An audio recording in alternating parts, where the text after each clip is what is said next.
Team વિશ્વકર્મામાં Saurashtra કચ્છનો દબદબો જોવા મળ્યો છે। ટીમ વિશ્વકર્મામાંથી દક્ષિણ ગુજરાતની બાદબાકી થઈ છે। મહામંત્રીના હોદ્દામાં દક્ષિણ ગુજરાતની સંપૂર્ણ બાદબાકી થઈ છે।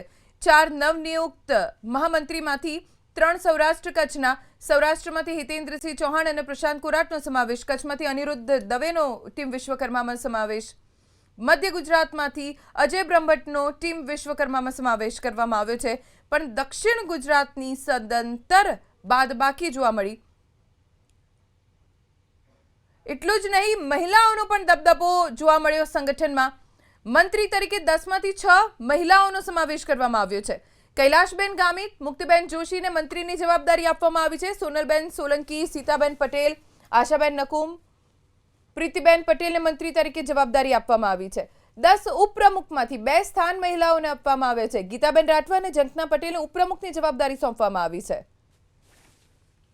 વધુ જાણકારી અમારા સંવાદદાતા હિરેન રાજ્યગુરુ પાસેથી પ્રાપ્ત કરીશું। હિરેન, 2 વાતો નવા સંગઠનમાં જે હોદ્દેદારો નિમાયા તેમાં ઉડીને આંખે વળગે, એક દક્ષિણ ગુજરાતની સદંતર બાદબાકી, સંપૂર્ણ બાદબાકી અને મહિલાઓનો દબદબો।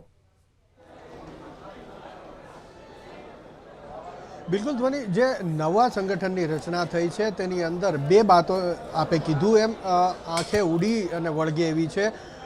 મહામંત્રી 4 હોય છે અને સંગઠનની અંદર મહામંત્રી એ સૌથી શક્તિશાળી ગણવામાં આવે છે અને આ મહામંત્રીના હોદ્દાઓમાંથી દક્ષિણ ગુજરાતની સદંતર બાદબાકી થઈ હોય તેવું જોવા મળી રહ્યું છે। જોકે બાદબાકી તો ઉત્તર ગુજરાતની પણ થઈ છે, પરંતુ જગદીશ વિશ્વકર્મા કે જે ગુજરાત ભાજપના અધ્યક્ષ છે, પોતે ઉત્તર ગુજરાતના હોવાથી કદાચ એવું સમજી શકાય કે ઉત્તર ગુજરાતને પ્રમુખ પદ મળ્યું છે, એટલે જે મહામંત્રીનું પદ છે ઉત્તર ગુજરાતના ફાળે નથી ગયું એવું સમજી શકાય। પરંતુ સૌરાષ્ટ્ર અને કચ્છનો દબદબો જબરજસ્ત જોવા મળી રહ્યો છે। 4 મહામંત્રી હોય છે। 4 મહામંત્રી પૈકી 3 મહામંત્રી એ કચ્છ અને સૌરાષ્ટ્રના છે, જેમાં પ્રશાંત કોરાટની સમાવેશ થાય છે જે સૌરાષ્ટ્રમાંથી આવે છે, હિતેન્દ્ર ચૌહાણ જે સૌરાષ્ટ્રમાંથી આવે છે, સાથે જ અનિરુદ્ધ દવે જે કચ્છમાંથી આવે છે। આમ 3 લોકો મહામંત્રી 4 પૈકીના 3 એ સૌરાષ્ટ્ર અને કચ્છમાંથી આવે છે, જ્યારે અજય બ્રહ્મભટ્ટ એકમાત્ર એ દક્ષિણ ગુજરાતમાંથી આવે છે, માફ કરજો, મધ્ય ગુજરાતમાંથી આવે છે। દક્ષિણ ગુજરાતમાંથી એક પણ વ્યક્તિને મહામંત્રીના હોદ્દા ઉપર લેવામાં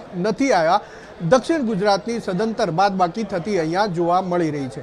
એ જ રીતે મહિલાઓનો દબદબો ખાસ નવી ટીમ જે જગદીશ વિશ્વકર્માની ટીમ તરીકે ઓળખાય છે તેની અંદર જોવા મળે છે।